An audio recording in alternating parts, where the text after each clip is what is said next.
The first time Daniel missed the train, he didn't think much of it. Trains come and go. Life moves on. But this train, the 7:45 from platform 3, was different. Every morning arrived in silence. No announcement, no passengers waiting, just a single carriage glowing with soft golden light. The strange thing was, it never seemed to carry anyone. It simply arrived, waited exactly 1 minute, and left. Daniel saw it for the first time on a cold November morning. He had been walking home from the night shift at the hospital when he heard the distant hum of rails. Out of curiosity, he stopped at the empty station. When the golden train slid into view, his breath caught. The air shimmered like heat over sand. The doors opened, and warm light spilled onto the platform. He half expected someone to step out, but no one did. Instead, a soft voice echoed from inside.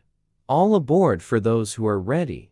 Daniel blinked. "Ready for what?" he whispered. But before he could move, the doors closed, and the train pulled away into the fog. He laughed at himself, shaking his head. Probably a dream. Maybe exhaustion. The next morning it happened again. The same sound. The same golden glow. The same minute of waiting. And again, Daniel didn't move. Days passed. Each morning, the train came and went, always waiting exactly 1 minute. Always empty. Until one night, Daniel was called to a hospital emergency. A car accident. A woman in critical condition. He worked tirelessly, his hands trembling as he fought to save her. But she didn't make it. Her name, he learned later, was Evelyn, a retired teacher who lived alone near the coast. In her bag, they found a letter addressed, "To the one who waits too long." Something about those words wouldn't leave him. The next morning, as he stood at the platform again, the golden train arrived. The same voice spoke, "All aboard for those who are ready." Daniel felt his chest tighten. He stepped forward, just one step, then stopped. The train left without him. That night, he couldn't sleep. He kept thinking of Evelyn's letter. What did it mean? The one who waits too long. He returned the next morning. The station was foggy. The rails shone like mirrors. The train appeared again, humming like a heartbeat. The doors opened. This time, Daniel stepped inside. Warm air surrounded him, and the noise of the world faded away. He found himself alone in a bright carriage lined with old photographs, people smiling, holding hands, laughing. In one corner sat a conductor in a dark coat, his face kind but unreadable. "Ticket?" the man asked gently. Daniel looked around. I don't have one." The conductor smiled. "Everyone who chooses to board already has one."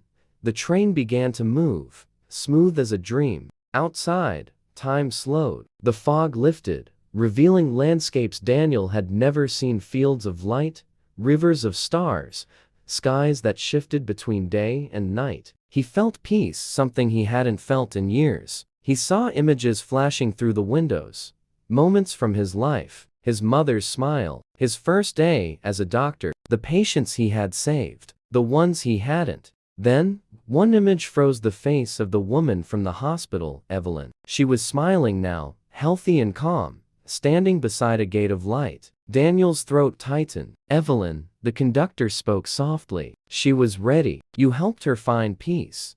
Daniel looked down. "And me? Why am I here?" "To remind you," the man said, "that sometimes saving others is also saving yourself." The train slowed. The light dimmed. Through the window, Daniel saw his small town again. Quiet streets, the morning sky just turning gold. The conductor stood. "You're not meant to stay yet. The world still needs your light." The doors opened. Daniel stepped out onto the platform. Behind him, the train gave one soft whistle and vanished into mist. From that morning on, the golden train never came again. But Daniel did. Every dawn, he came to the platform and waited, not for the train, but for people. He started helping lost travelers, tired workers, anyone who seemed alone. He became known as the man who waits, always there with a smile, a story, or a cup of coffee for a stranger. One day, a young boy asked him, "Why do you always wait here?" Daniel smiled. "Because one day, a train waited for me."